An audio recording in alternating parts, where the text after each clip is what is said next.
جو کفر اور شرک کا بہت بڑا پیش ہوا اور اسلام اور مسلمانوں کے حق میں روح زمین کا ایک بہت بڑا شیطان تھا۔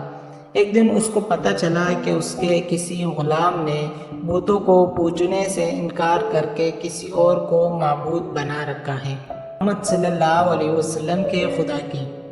امیہ غصے سے لال پیلا ہو گیا اور کہنے لگا کہ محمد کی خدا کی پرستش کرنے کا یہ مطلب ہوا کہ تم ہمارے مقدس بتوں کے دشمن بن گئے ہو۔ سیدھی طرح راہ پہ آ جاؤ ورنہ ذلت کے ساتھ مارے جاؤ گے، میں یہ ہرگز برداشت نہیں کر سکتی ہیں۔ یہ جواب سن کر امیہ بن خلف غیظ و غضب سے دیوانہ ہو گیا۔ ایک غلام نے اسے بے دڑک جواب دے دیا تھا۔ اس نے کڑک کر کہا کہ اچھا تو پھر اپنی بے دینی کا مزہ چکھ، دیکھوں گا میں کہ محمد اور اس کے خدا تجھے کیسے بچاتے ہیں۔ امیہ کے تشدد شروع ہو گئے۔ مکہ کی زمین گرمی کی سبب بڑی مشہور تھی۔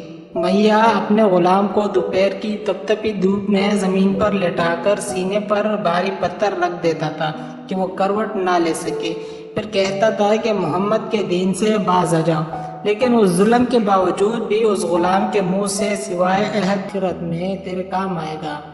اس پر امیہ نے نہایت حقارت سے کہا کہ میں تمہارے اس خیالی آخرت کے دن کو نہیں مانتا، جو میرے دل میں آئے گا میں تو وہی کروں گا۔ اکبر اس جواب پر کافی افسردہ ہو گئے، لیکن پھر بھی آپ رضی اللہ تعالیٰ عنہ نے اسے سمجھایا کہ اس مظلوم پر ظلم و ستم کے پہاڑ توڑنا تیرے شایان شان نہیں ہے، جس پر امیہ نے تنگ آ کر کہا کہ اگر تم اس کے اتنے ہمدرد ہو تو اسے خرید کیوں نہیں لیتے۔ حضرت ابوبکر صدیق جٹ تیار ہو گئے اور فرمایا کہ بولو کیا دام لو گے۔ امیہ نے کہا کہ تمہارے پاس ایک غلام ہے جس کا نام فسطاط رومی ہے، وہ مجھے دے دے اور اس کو لے جا۔ حضرت ابوبکر صدیق رضی اللہ تعالیٰ عنہ فوراً ہی راضی ہو گئے، جبکہ امیہ کا خیال تھا کہ فسطاط ایک نہایتی کارآمد غلام ہے جس کی قیمت زیادہ ہے اور حضرت ابوبکر صدیق رضی اللہ تعالیٰ عنہ اسے دینے سے انکار کر دیں گے، مگر آپ فوراً راضی ہو گئے تو امیہ کو سخت مایوسی ہوئی اور اس نے ساتھ ہی 40 اوقیہ چاندی کی فرمائش کی۔ اسے بھی حضرت ابوبکر صدیق رضی اللہ تعالیٰ عنہ نے بخشی ادا کر دیا۔ حضرت بلال رضی اللہ تعالیٰ عنہ کو ساتھ لے کر دوبارہ رسالت میں حاضر ہوئے اور سارا ماجرا کہہ سنایا۔ آپ صلی اللہ علیہ وسلم نہایت ہی خوش ہوئے اور فرمایا کہ ابوبکر اس کار خیر میں مجھے بھی شریک کر لو۔ صدیق اکبر رضی اللہ تعالیٰ عنہ نے فرمایا کہ یا رسول اللہ، میں اسے خدا کی راہ میں آزاد کر چکا ہوں۔ یہ سن کر زبان رسالت سے صدیق اکبر رضی اللہ تعالیٰ عنہ کے لیے کلمہ رحمت جاری ہو گئی۔ حضرت بلال رضی اللہ تعالیٰ عنہ نے اس غلامی میں 28 سال گزار دی، لیکن آپ چونکہ نہایت نیک اور پاکیزہ طبیعت کے تھے، لہٰذا جب حضرت صلی اللہ علیہ وسلم نے دعوت توحید دی تو آپ نے فوراً اسے قبول کر لیا اور یوں آپ سابقون الاولین کے مقدس جماعت میں شامل ہو گئے۔ رہائی پانے کے بعد حضرت بلال ہمیشہ آپ صلی اللہ علیہ وسلم کی خدمت میں حاضر رہتے تھے اور دل و جان سے نبی پاک صلی اللہ علیہ وسلم کی خدمت بجا لاتے۔ آپ صلی اللہ علیہ وسلم حضرت بلال کو کسی بھی چیز کا حکم دیتے تو وہ آپ اپنی جان بھی لڑا دیتے۔ غزوہ بدر سے لے کر غزوہ تبوک تک تمام غزوات میں شامل رہے، لیکن حضرت بلال کی اسلام کے لیے سب سے بڑی خدمت اور ان کے لیے سب سے بڑی اذان کی آواز سن کر لوگ سب کام چھوڑ چھاڑ کر مسجد کی طرف دوڑتے۔ 8 ہجری میں جب مکہ فتح ہوا تو کعبہ کو بتوں سے پاک کرنے کے بعد آپ صلی اللہ علیہ وسلم نے حضرت بلال سے فرمایا کہ بلال، کعبہ کی چھت پر کھڑے ہو کر اذان دو، اور یہ مبارک سلسلہ حضور صلی اللہ علیہ وسلم کی حیات مبارکہ تک اسی محبت اور عقیدت کے ساتھ جاری رہا۔ 11 ہجری میں جب آپ صلی اللہ علیہ وسلم نے سفر آخرت اختیار کر لیا تو اس عاشق رسول صلی اللہ علیہ وسلم پر غم کا پہاڑ ٹوٹا اور مدینے میں رہنا اب آپ کے لیے دشوار ہو گیا۔ آپ کو ہر وقت پیارے نبی صلی اللہ علیہ وسلم کی یاد ستاتی رہتی تھی۔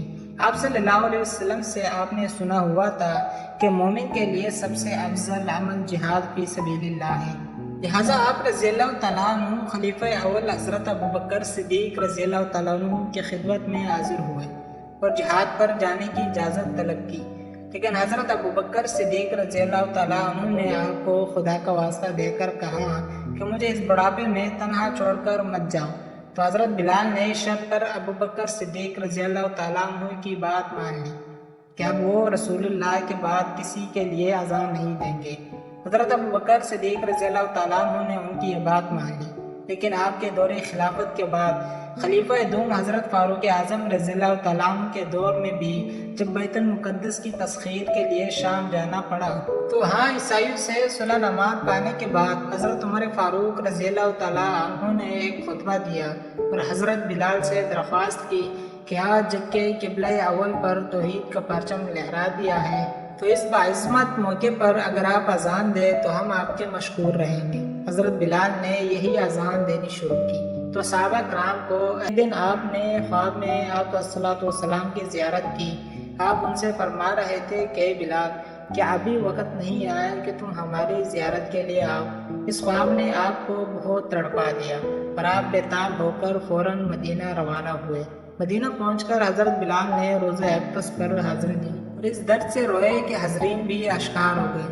وہی حضرت امام حسن اور حضرت امام حسین رضی اللہ تعالیٰ عنہ بھی موجود تھے۔ نانا کے پیارے نواسوں کو آپ نے اپنے ساتھ چمٹایا اور بے تاشا چومنے لگے۔ حضرت حسن رضی اللہ تعالیٰ عنہ اور حضرت حسین رضی اللہ تعالیٰ عنہ نے آپ سے اذان فجر کی فرمائش کی، بھلا اس میں رد کرنے کی کہاں گنجائش تھی؟ اگلے دن جب فجر کا وقت ہوا تو آپ نے اذان دینی شروع کی۔ لوگوں کی عہد رسالت کی یاد تازہ ہو گئی اور لوگ اس طرح روتے ہوئے مسجد کی جانب چلنے لگے جیسے کہ نبی پاک صلی اللہ علیہ وسلم کا دور واپس آ گیا ہو۔ ایسا دردناک منظر اس کے علاوہ کبھی دیکھنے میں نہیں آیا۔ حضرت بلال حبشی رضی اللہ تعالیٰ عنہ نے 60 سال کی عمر میں وفات پائی۔ آپ کا مزار دمشق میں ہے۔ آپ کو دربار رسالت میں خاص مقام حاصل تھا۔ ہم سب اللہ تعالیٰ سے دعا کرتے ہیں کہ ہمیں بھی حضرت بلال حبشی رضی اللہ تعالیٰ عنہ کی صفات میں سے کچھ عطا فرما دیں۔